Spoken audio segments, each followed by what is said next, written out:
Hürmetli vatandaş, bugünkü leksiyemizi başlayımız. Leksiye dersi Hacı Rozi. Washington'da sözlerimiz. Bugünkü leksiyemiz vaziyetimiz de esnafı. Bugün çislağa var, çislan diyor. Çislağa 2023 yıl 10. ayının 3. günü.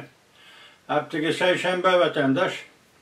Bugünkü leksiyemiz, leksiyeden burunki vaziyet doğrusu değilse hazır Tayvan bilen Cungo oturası da Tayvan bir su astı parxodu yasap suğu düşürüptü, denizge düşürüptü. Haykön belgelik. Bir su astı parxodunu deniz düşürüptü, bu işki oturuş şu talaş tartış bulmatıdır münazire.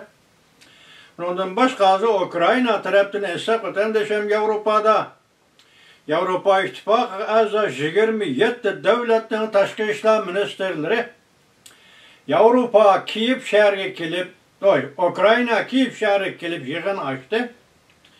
Qarğandı bu yığının umumu görünüşü, mənzilisi esinizinde kış vakti yetip geldi. Kış fəsildə Ukraynanı qollaş. Devlet müdafiəsi ve hava müdafiəsi şundaqlı kışın günüde elektrik, energiya bilen təminləş, üskünülə bilen təminləş, yani başka. Mesela bunun için de Avrupa İttifakı taşkı münasebetlerine mesul Borrell efendi biz Ukrayna'nı endi yepyeni zamanevi köreşçi harbi ayrıpılan ve şundaqla köreşçi harbi ayrıpılanğa münasip oldu. İlgara kitabıyla təminləşimiz lazım. Bugünkü vaziyetimizden şu vatandaşa ben sizlerle bunu yetkizeyli. Bu zamanda hürmetli vatandaş. Tüncü kıtım ciddi peytte. Bir grup kıymetli mihmanlar Ukrayna'nı ziyaret kıldı. Mavzulu haber 10. ayının 2. günü Germaniya sadası ilan kılındı. Haber bundan başlandı.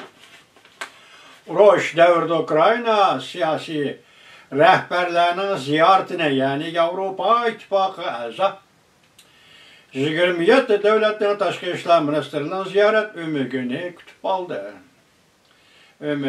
kütüp aldı. Germaniya taşkı işler ministeri Baerbock müracaat kılıp Ukrayna'nın kış fəsillik külliki bolaylı dep görsetti. 27 devlet taşkı işler ministerlerinin Ukrayna'nı ziyaret kılıştık bu seferede Avrupa İttifakı'nın yani Rusya'nın tecavüzü uçurgan Ukrayna'nı kollaydıqallığını görüştüpedi. Avrupa İttifakı taşkı işler yukarıdarlık emeldarı Josep Borrell mundaq görset. Bu kıtım Avrupa İttifakı azı 27 devlet vekillerinin Ukrayna'nı ziyaret kılışı ve yığın etişi tüncü kıtım Avrupa İttifakı'nın sırtıda eçilğen yığın bulup hesaplandı. Borrell yani mundaq görsetti. Bu kıtım şu işinin mavzusu Ukrayna'nın növbetki vaziyeti ve Avrupa İttifakı'nın Ukrayna'nı yardım bilen təminləb kollaydıqallığıdan ibaret mavzuda. Bunun için de hava müdafiəsini küçeytiş, elektrik ve üsküne əsvablar bilen Ukrayna'nı təminləş. Ukrayna Taşkı İşler Ministeri Kolba mundaq gösterdi. Bu kıtım qıyğan mundaq bir uçur. Avrupa İttifakı'nın azı terakki kıldırışı Ukrayna çigrası yetip geldi. Bu tarihi vakalarga bugün, gerçi bugün Avrupa İttifakı'nın çigrası sırtı yüz bergen bolsa mı? Kelgüsüde Ukrayna'nın Avrupa İttifakı'nın keçirenler kelgüsüde Avrupa İttifakı'nın çigrası işçide 101'dir. Josep Borrell mundaq görsetti, yığından burun mundaq görsetti. Ukrayna uzun müddet küçük müdafiə məbləği bu için yardım berişke vədi berişimiz lazım. Hem de Avrupa İttifakı hamçot çıkarıp Ukrayna'nın hazırlığı zaman köreşe ayrı planları ve raketa bilen təminləşimiz gerek. Daniya Taşkı İşler Ministeri Rasmussen Borrell'ın teklifini kollaydıqallığını bildirip teximiz zor, tirishchanlik ko'rsatishga tayyorlik qilishimiz kerak dedi. Arada biz vatandaşlarga shunday xabarlarni yetkazdik. Masalan, Rossiya Federatsiyasining tashqi ishlar ministri Sergey Lavrov nima dedi? Agar Ukraina ittifoq tuzmaydigan bo'lsa, shundaqla NATOga a'zo bo'lib kirmaydigan bo'lsa, biz askar chekindirimiz, urushni to'xtatamiz dedi. Taqtini kunlarda sizlarga yetkazdik. Shuning keyinlar bugün hisobda 27 davlat Yevropa İttifaqı tashqi ishlar ministrlari Ukrayna kelib yig'in ochdi. Hozir bu yig'inning alpozidan qarasangiz, bu urush, ya'ni Rossiya Ukrayna urushi yana davomlashadiganday qiladi vatandosh. Dal shunday qoqda. Masalan, qish fasli yetib kelganda prezident Vladimir Putin nima debdi desangiz, sovuq 20 gradusga ko'tarilganiga tushganda biz Ukrayna'nın su bilen ta'minlash uskuni ve qurilishlarga daxl tarbiz yetkizimiz debdi. Ko'rsangiz vatandosh hamda suv desangiz, ama sen askeri qismlarga zarb berman deganda bahona qilishing mumkin. Amaliyoti bu puralarning ishi bu.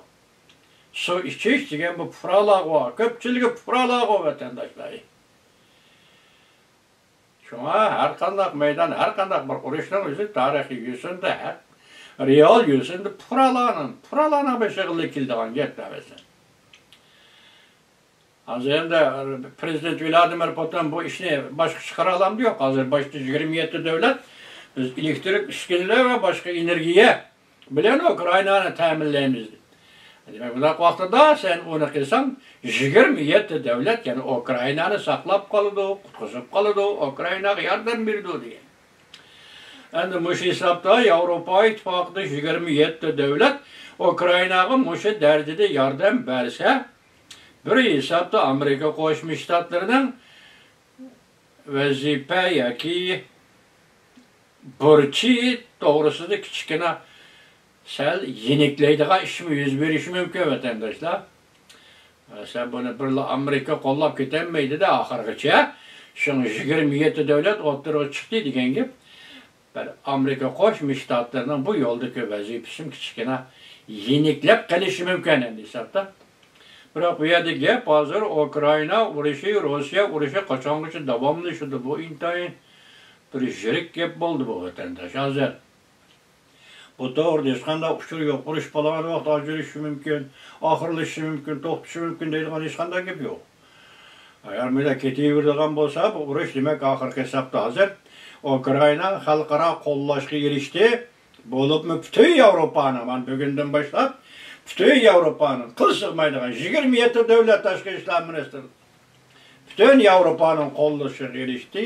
Rossiya Yevropada uzil kesil yetim qoldi degan gap.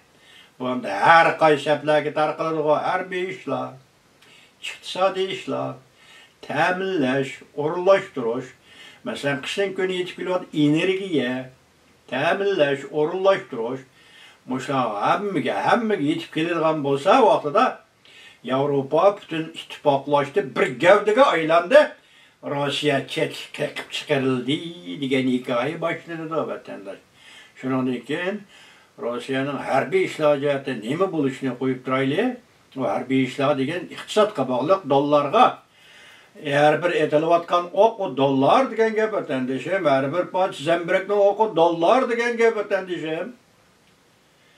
Rossiya iqtisodiga qanday ta'sir ko'rsatdi? Masala bu yerda vatandosh.